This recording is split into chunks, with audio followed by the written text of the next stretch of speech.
everybody, hope you're doing well. I'm so excited to be back in my home doing videos where the sound is not absolutely terrible. As I said in my channel update, I graduated college, I'm back, and I really want to put more time and effort into this channel, and things are kind of crazy for my life right now, but I'm just happy to be doing this. I haven't really talked about Life is Strange on the channel in a hot minute, and it works out perfectly because there's been some new casting revealed. So let's go over it. But before we begin, if you could leave a like on this video and maybe even subscribe, I'd really appreciate that. I also have some socials linked below. Previously, we talked about the Life is Strange show's casting of our lead characters, Max and Chloe, played by Maisie Stella and Tatum Grace Hopkins. I took a little deep dive into the previous work that they had done and talked about why I thought they were a good fit for these roles. We're going to be doing something similar with some of the new casting that we've gotten. We have Tom Cullen as Mark Jefferson, Leisha Haley as Joyce Price, Raul Castillo as David Madsen, and Owen Teague as Frank. The first actor we'll talk about is Leisha Haley as Joyce Price. When I saw the announcement for these actors, they had a sort of side-by-side photo for each of them on the post that I saw, and as I scrolled through with my friends, we kind of went, yeah, I see it, yeah, I see it, and then when it came to her and Joyce, we were like, oh, totally, absolutely. Leisha Haley is most known for her work on The L Word and its follow-up, The L Word Q Generation, I think it was called. Generation Q. The L Word Generation Q.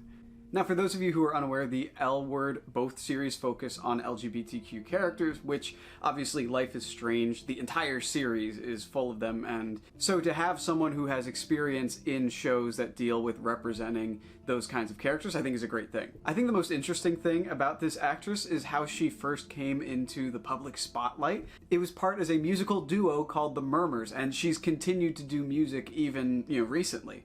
Overall, I think Leisha is a great fit for Joyce. I think she's a talented actress who is accomplished, as well as an accomplished musician. And once again, her work with things centered around the LGBTQ is fantastic, especially for this kind of show. Next up is Raul Castillo, who will be playing David Madsen. The first thing about Raul that I noticed is he's 48 years old. He's a very young looking 48. Now, maybe that's just the headshot that they used, but when I saw him, I was like, he has the, the very masculine, strong jawline kind of look to him that you would expect from someone playing David.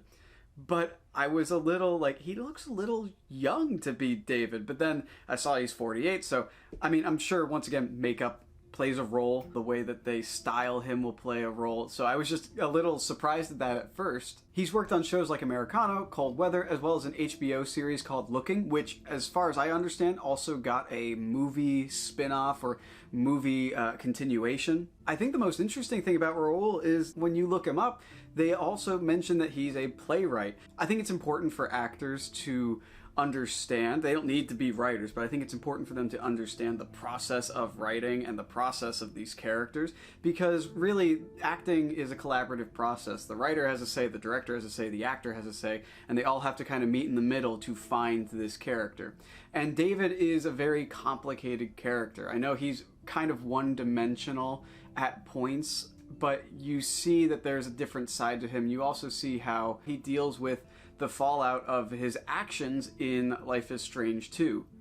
And it just adds another layer to him. So I think having an actor with experience writing, being able to collaborate and sort of peel back those different layers of David. I'm not saying he needs to be a super sympathetic character, but we just need to see enough to understand why he is the way he is, to an extent. We kind of see that in the first game, and it's something I imagine they'll expand on.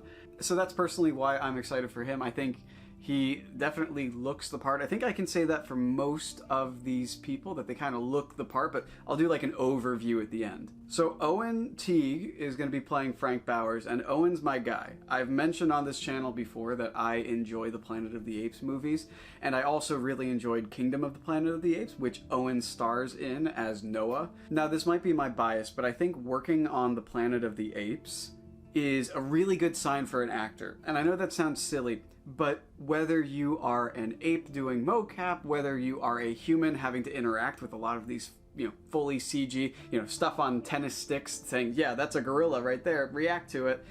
I think no matter what, it requires a special kind of actor with a special kind of processing to do that and do it effectively. I think he gave a great performance in Planet of the Apes as Noah. I think that bodes well for the performance we will get out of him as Frank, because he was able to act well and make you care about him when he was, you know, a CGI chimpanzee reacting to nothing. He was able to give that kind of performance, and so I can only imagine what he'll do when he has these more intense scenes with actual, you know, with more actors to actually bounce off of, real things to actually bounce off of. My only thing with him is that when I saw that it was him playing Frank, I was excited, but I was also, while I have only seen him play leading man type characters or main characters that are very sympathetic, he has played antagonists in a couple of movies. For example, he actually came to prominence because of his performance as Patrick in It and It Chapter 2. So clearly he's got a mean streak in him that he can tap into for Frank. And once again, makeup is going to go a long way.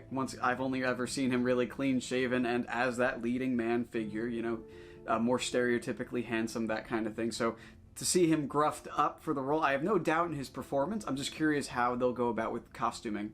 Now finally, we have Tom Cullen as Mark Jefferson. Right off the bat, he looks the part. He looks great for it, at least in the headshots that I've seen. There's minimal work that they would need to do in terms of styling him to make him really look the part. Tom is actually a Welsh actor, and he's done shows like Downton Abbey as well as Nightfall. I think the other big thing about him is that he has a directing background, which, as I said, I think that helps when an actor at least understands or at least has researched the creative process for writers and directors. I think it makes him a better collaborator.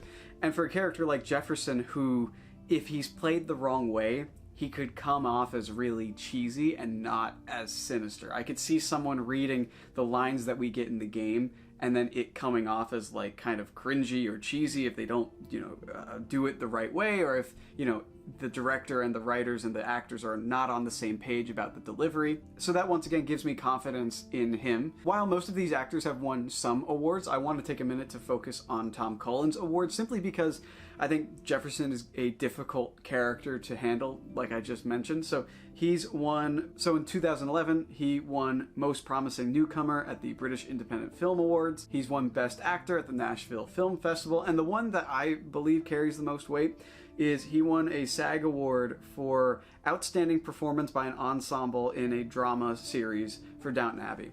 And while that's not like Best Actor for SAG or that kind of thing, I think the Screen Actors Guild Awards carry a little more weight in my mind because, you know, it's actors on actors. It's not like the Oscars where it's, you know, these mysterious people pulling the strings. Maybe that's just me, maybe that's my personal bias coming through, but... So now the overall. While I have had concerns about the show, mostly being its writing, the music production, things like that, stuff that I've gone over in previous videos, the one thing that I think has been consistently really solid is this casting. From our lead players in Chloe and Max to even some of these supporting characters, I think, number one, at the very least visually, all of them look really good and look the part. Of course, you know, I mentioned Owen being a little, like, not skeptical, but, you know, I personally have never seen him play a more gruff role like that, but I have no doubts in his talent because I've seen him, his range. And obviously that is a makeup and hair thing, and, you know, even small little changes, small little details can go a long way in making someone look the part a little more. I'm going off of headshots and things like that from other movies where they had completely different intentions, so I think the looks, for the most part, I'm really sold on these actors visually as these characters. I think also the choice to have actors who have backgrounds in LGBTQ media, as well as actors who have experience writing, experience directing, I think is really important because it helps with the collaboration, it helps to make the characters feel a little more well-rounded, because Life is Strange does have cringy dialogue, so I feel like on a dry read of this script, no matter how good it is, it's gonna be awkward. So I think having people who are good collaborators is such an important thing. I also really appreciate the choice to cast people who are relatively unknown. I say relatively because it's not like these people are nobodies. They have had successful careers, whether it's in music, whether it's in film and television. Like, they've done a lot, but they aren't A-listers. You know, we don't have Chris Pratt playing playing Max Caulfield. I think it's a very conscious choice because Life is Strange has a very quaint atmosphere. It's a small town, kind of misty, and I think having an A-list star in the mix would really kind of throw you for a loop and take me out of the experience. So I think the conscious choice to pick people who aren't someone that everyone would know, I think it's a great decision, and it's something I appreciate. So overall, I'm very optimistic about the casting and performances. I think if this show doesn't end up being amazing, which I want to be open-minded with it, I want it to be good, you know, but I think if it is kind of stumbling, it's certainly not going to be the actor's fault. And most times it never really is. Even in The Last of Us Season 2, while I believe that that season really, really stinks, it is not the actors' faults. The actors are doing the best that they can, and I believe they've assembled a very solid group of actors so far. So I'm excited to get more news about the show. I'm excited to see who else they cast. So I'm just overall, you know, this is an exciting time because, you know, we get the little updates here and there. So thank you guys so much for watching. What do you guys think of the casting? What do you think of these actors? Have you seen them in anything before? So let me know what you think in the comments below. Thank you guys so much for watching. I appreciate every single one of you, and I hope you have a good morning or evening or, you know, whatever.